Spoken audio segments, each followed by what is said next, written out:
नमस्कार, दोपहर 3 बजे के बुलेटिन में आपका स्वागत है। आपके साथ मैं हूं मीनाक्षी कनवाल। साजिश के कितने चेहरे? टूल किट केस में दिशा रवि की गिरफ्तारी के बाद सवाल उठ रहा है, लेकिन दिल्ली पुलिस लगातार उन चेहरों को ढूंढने की कोशिश में लगी है जो कथित तौर पर टूल किट तैयार करने में शामिल थे। इस बुलेटिन में एक एक करके हम आपको उन चेहरों के बारे में बताएंगे, लेकिन सबसे पहले आपको व्हाट्सएप चैट के बारे में बताते हैं जो 3 फरवरी की रात Swedish climate activist Greta Thunberg और दिशा रवि के बीच हुआ था। इस चैट से खुलासा हुआ है कि ग्रेटा ने जब गलती से टूल किट को ट्वीट कर दिया तो बुरी तरह से दिशा खौफजदा हो गई थी और उसे डर ये था कि कहीं उसका ये एक्शन यूएपीए के दायरे में ना आ जाए। ग्रेटा थर्नबर्ग ने किसान आंदोलन से जुड़ा टूल किट 3 फरवरी को अपलोड किया। उसी रात 9:23 पर दिशा ने मैसेज कर ग्रेटा को गलती बताई। 2 मिनट बाद रात 9:25 पर ग्रेटा ने दिशा को मैसेज किया। वास्तव में ये अच्छा होगा कि इसे अब तैयार कर लिया जाए। मुझे इसकी वजह से काफी धमकियां मिलेंगी। वास्तव में ये मामला तूल पकड़ रहा है। जवाब में दिशा गलती का इजहार करते हुए कहती है कि मैं ये मैसेज भेज रही हूँ तुम्हें। 10 मिनट बाद 3 फरवरी को रात 9:35 पर दिशा फिर ग्रेटा को मैसेज करती है कि क्या ऐसा हो सकता है कि आप टूल किट को पूरी तरह से ट्वीट ना करें? क्या हम थोड़ी देर के लिए रुक सकते हैं? मैं वकीलों से बात करने वाली हूँ। मुझे खेद है, लेकिन उस पर हमारे नाम है और हमारे खिलाफ यूएपीए के तहत कार्रवाई हो सकती है।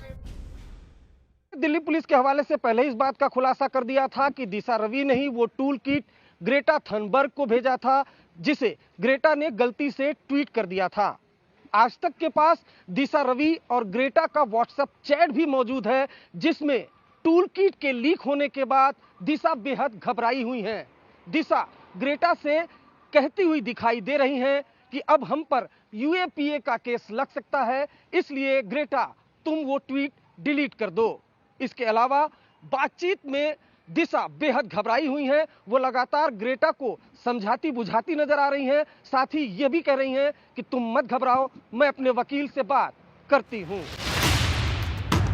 साफ है कि दिशा रवि बेहद घबराई हुई थी। उसे मुसीबत में फंसने का एहसास हो चुका था।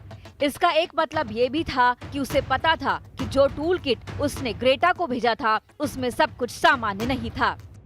बहरहाल जब दिशा ने ग्रेटा से यूएपीए वाली बात कही तो कुछ देर तक ग्रेटा की तरफ से रिप्लाई नहीं आया। इससे दिशा और घबरा गई। 4 मिनट बाद यानी कि रात को 9:40 पर दिशा एक बार फिर से व्हाट्सएप करती हैं और ग्रेटा से पूछती हैं क्या वो ठीक हैं। इसका जवाब देते हुए ग्रेटा ने लिखा, मुझे कुछ लिखने की जरूरत है। इस पर दिशा ने रिप्लाई किया, क्या आप 5 मिनट दे सकती हैं? मैं वकीलों से बात कर रही हूँ। ग्रेटा का तुरंत जवाब आता है। नफरतों का ऐसा तूफान कभी कभी आता है और ये वास्तव में काफी प्रबल होता है। फिर दिशा का जवाब, वास्तव में मुझे बहुत खेद है। हम सब घबराए हुए हैं क्योंकि यहाँ पूरा मामला खराब होता जा रहा है, लेकिन हम ये सुनिश्चित करेंगे कि आपका नाम बेदाग रहे। आगे दिशा कहती है, हमें सब कुछ डीएक्टिवेट करना होगा। टूल किट जो लीक हुआ था उसके बाद ही हमें पता चला और उसके इन्वेस्टिगेशन चल रहा है। केस दर्ज है और उस केस के अंतर्गत सारा इन्वेस्टिगेशन हो रहा है। कल हमारा जो जॉइंट सीपी साइबर सेल है उन्होंने आपको ब्रीफ किया था और जैसे ये टेक्निकल इन्वेस्टिगेशन के साथ साथ और भी लोगों से पूछताछ के बाद और धीरे धीरे चीजें बात और क्लियर होंगी। दिल्ली पुलिस दिशा के मोबाइल के साथ सारे इलेक्ट्रॉनिक डिवाइस को खंगाल रही है। डिलीट की गई सारी सामग्रियों को निकाला जा रहा है। जाहिर है कि जांच बढ़ने के साथ साथ कई सनसनीखेज बातें और सामने आएंगी। दिल्ली से अरविंद ओझा के साथ आज तक ब्यूरो।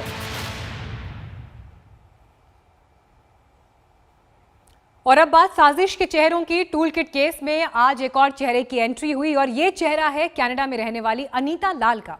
अनीता 11 जनवरी की उस जूम मीटिंग में मौजूद रही हैं जिसमें टूल किट का मसौदा तैयार कर चर्चा हुई और अनीता 5वां नाम है जिसका खुलासा टूल किट केस में हुआ है। दिशा रवि, निकिता जेकब, शांतनु मुलुक, मोह धालीवाल, टूल किट वाली साजिश के इन 4 किरदारों से तो आप अच्छी तरह वाकिफ हो चुके हैं, लेकिन इस साजिश में 5वें किरदार की एंट्री हुई है। उस किरदार का नाम है अनीता लाल। दिल्ली पुलिस ने कल खुलासा किया था कि टूल किट बनाने के लिए 11 जनवरी को खालिस्तानी संगठन पीजेएफ की जूम मीटिंग हुई थी।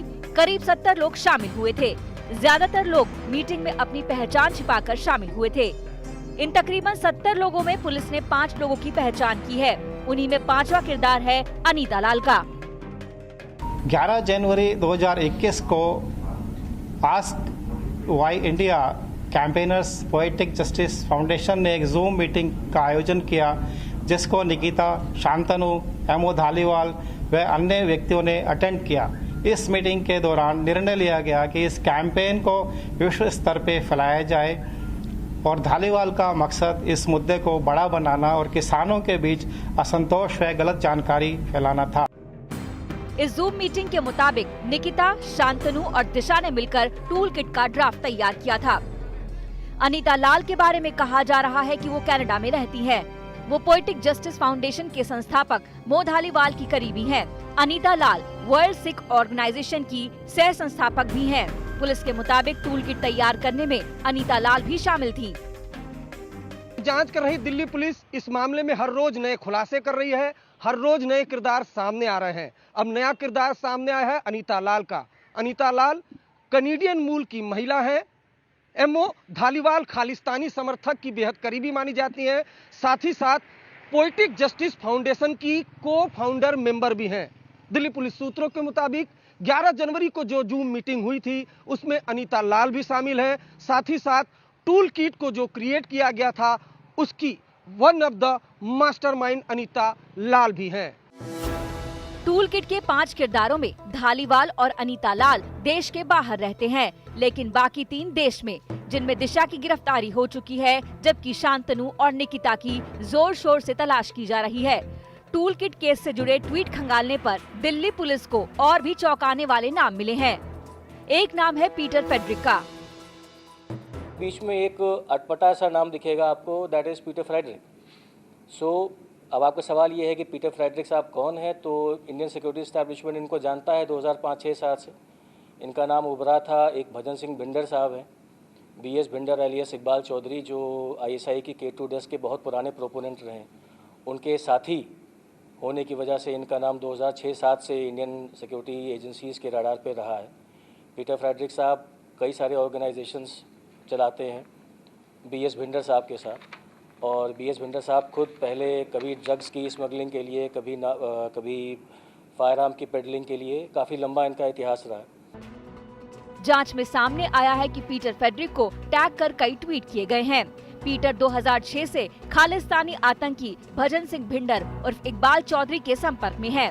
पीटर फेडरिक खुद को मलेशिया का बताता है और अमेरिका से ऑपरेट करता है। आतंकवादी फंडिंग में भिंडर का नाम आता है।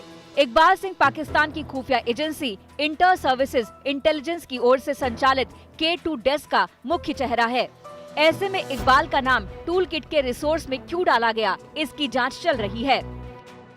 फ्रेडरिक का नाम एज अ रिसोर्स पर्सन इस पर्टिकुलर टूल किट में क्यों डाला गया? क्या ये मो धालीवाल के कहने पर डाला गया, या दिशा, निकिता एंड बाकी सबका इनसे कोई डायरेक्ट कनेक्शन भी है, एंड थ्रू इनके बीएस भिंडर से कोई डायरेक्ट कनेक्शन है? So that is a matter of investigation which we expect to find out in the coming days.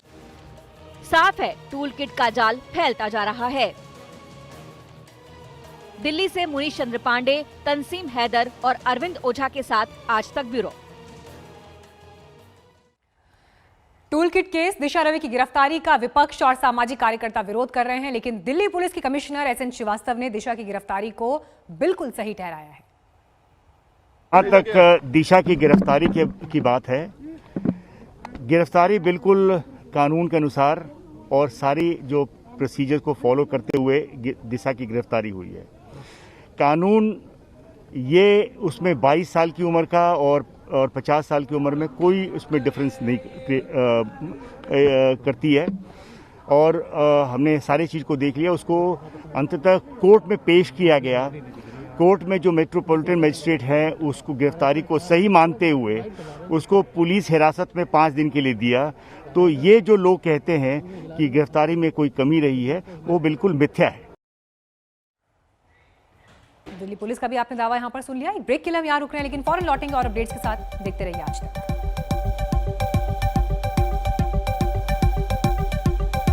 नमस्कार, मैं हूं अंजना ओम कश्यप। हमें उम्मीद है ये वीडियो आपको पसंद आया होगा। लेटेस्ट खबरों के लिए यूं ही देखते रहिए आज तक, और इस वीडियो के पसंद आने पर लाइक, शेयर एंड सब्सक्राइब करना ना भूलें।